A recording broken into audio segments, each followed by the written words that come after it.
description from the Edda represents a qibla, an altar, is supported by an Arabic and a Persian term for altar, the noble hawk of heaven.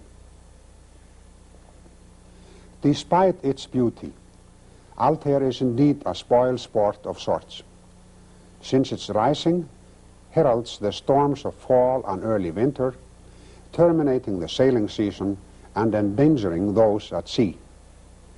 And this is a fact well known to the eagle-falcon team.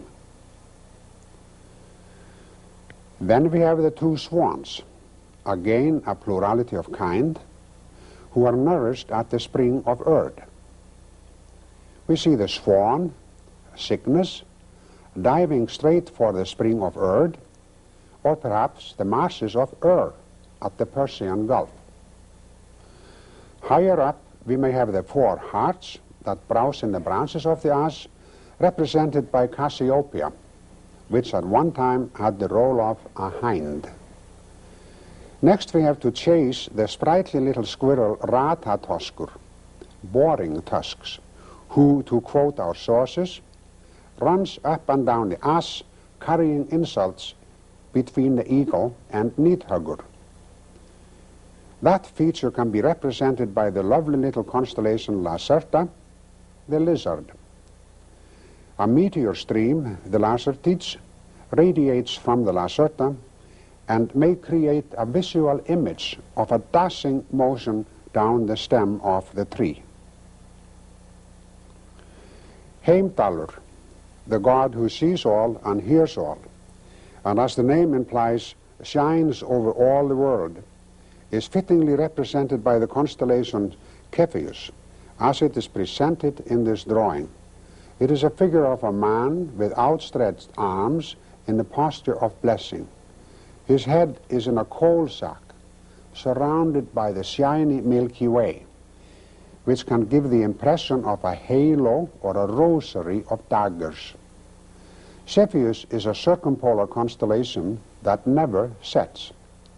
Heimdallur may also represent the Milky Way tree itself, the part which is above the ecliptic.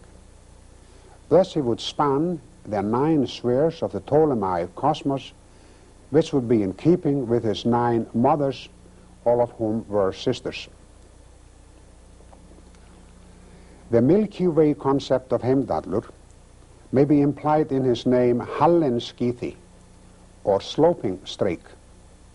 This name also means a ram, which may indicate Heimdallur's solar role as Aries at the vernal equinox.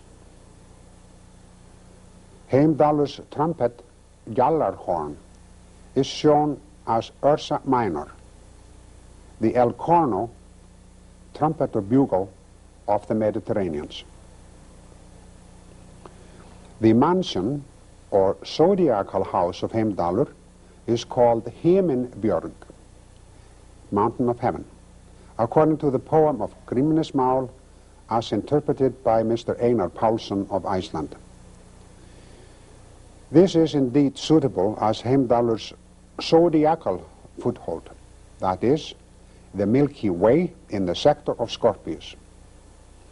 The constellational foothold of Heimdallur as Cepheus is the pole star itself, and its surrounding dark area called Mons Cilius, the mountain of heaven, or Himinbjörg.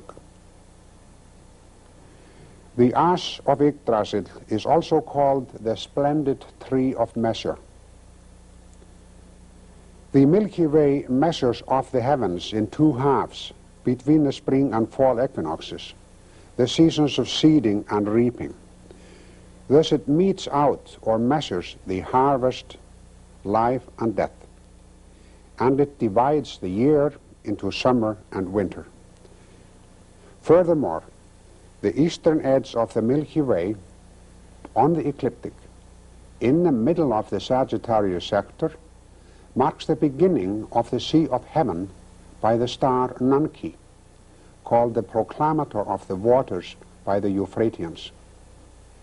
And the Milky Way offers more measures yet, in addition to confining the 9 spheres of the medieval cosmos. a splendid tree of measure indeed. The ass carries on over the heaven to its other side. On the west side we have Perseus, as if tied to it. I take that constellation to represent Balder the Beautiful. Here we have Taurus, our cow of creation, the odd Humbla of the Edda. Here we also have Gemini, possibly representing the bisexual giant Ymir, who was before time or at the very beginning of time and begat an offspring with himself. This may refer to the vernal equinox before coming into Taurus, where time reckoning seems to have begun. Gemini may also refer to Vili and Ve, the brothers of Odin. The Eddas are brimming with curious little tales of the Norse gods. Some of these peculiar and quaint tales I take to be myth-encoded astronomy, quite pure, accurate, and highly detailed. Some of these veiled accounts of heavenly events are so precise that they can be dated and their origins located on the globe. Such is the case of the account of the death of Balder the Beautiful and his incineration on a ship with great fireworks. He was killed by his brother Hoder with a mistletoe. All things weep for his return. I take this narrative of high drama with its intense emotional impact to represent in the heavens the following observable events. A total eclipse of the sun associated with conjunction of all the planets but Jupiter at or near the sign of Taurus on the day of the spring equinox at sunset. Jupiter is in direct opposition in Scorpio. Location off the west coast of Norway. This has been dated to the year 619 AD. This hypothesis clarifies, among other things, the meaning of some unusual names. For example, that of the ogress Hyrrokin. The word means fire-suited, from sitting by the fire, as here suits the moon so well in the shadow of the sun. The name Ringhorni, ringhorn, of Baldur's boat, resolves itself as the dual crescents of the sun disk just before and after totality. Flares are said to shoot out from the rollers as the ship is pushed out to sea by the ogress. This I take to represent the bright flashes immediately before totality on each side of the moon disk, as the sunlight is diffracted by the mountain ridges of the moon.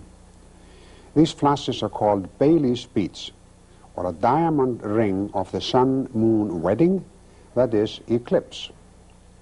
The name of the ring that Odin gives Balder is Draupnir, which means dripper.